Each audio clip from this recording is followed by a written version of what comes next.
The second issue that has to be addressed at the Constitutional Convention, or that was addressed at the Constitutional Convention, was whether or not slaves would be counted as part of a state's like official like population count, like almost like would they be included in their census? So like why is this a big deal? This is a big deal because under the new government proposed by the Constitution, a state's population would really count towards like two things. So two things would be determined by a state's population. The first thing we've already talked about, like how many representatives your state gets in the House of Representatives is determined by how many people live in your state. So this is one of the things that population determines. Like the bigger states would have more representatives. The second issue would be that there would be taxes, right, in the new government. At first, the national government would not be directly taxing the citizens, but the national government would tell each state like how much they had to contribute to sort of the national government to fund it. So it was like the states were being taxed in a way. Well, what would determine like how much each state would pay in taxes would be how large like their population was.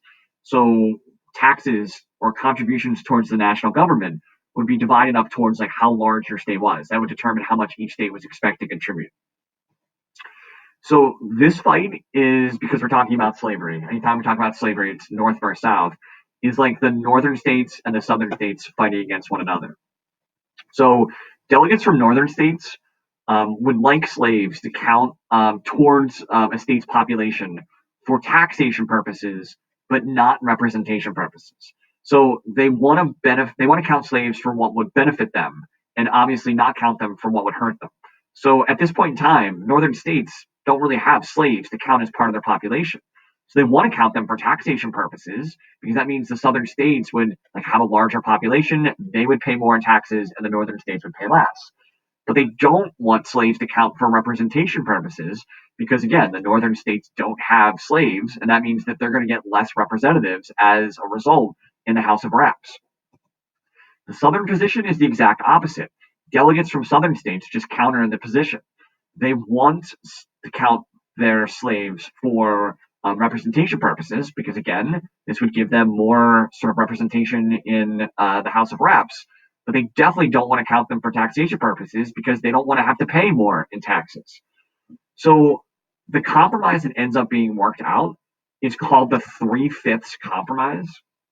It's called the 3/5 compromise because they decide that for both purposes, both taxation and representation, they're going to count up the slave population of each southern state and take 3/5 of that number, and that would be included within that state's population total. So the North is kind of okay with that because it means that the southern states are going to have to pay a little bit more in taxes. And the southern states are kind of okay with that because it means that they're also counting them for representation purposes and will get a little bit more representation in the House of Reps.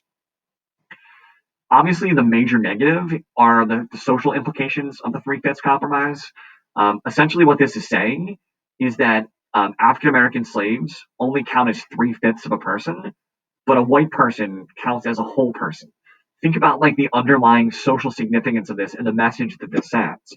And this is a compromise that directly contradicts like Jefferson's famous line in the Declaration of Independence from about 10 years earlier that all men are created equal. Well, clearly this shows you that that's not the case because African American slaves are worth 3/5 of a person and a free white individual is worth a whole person.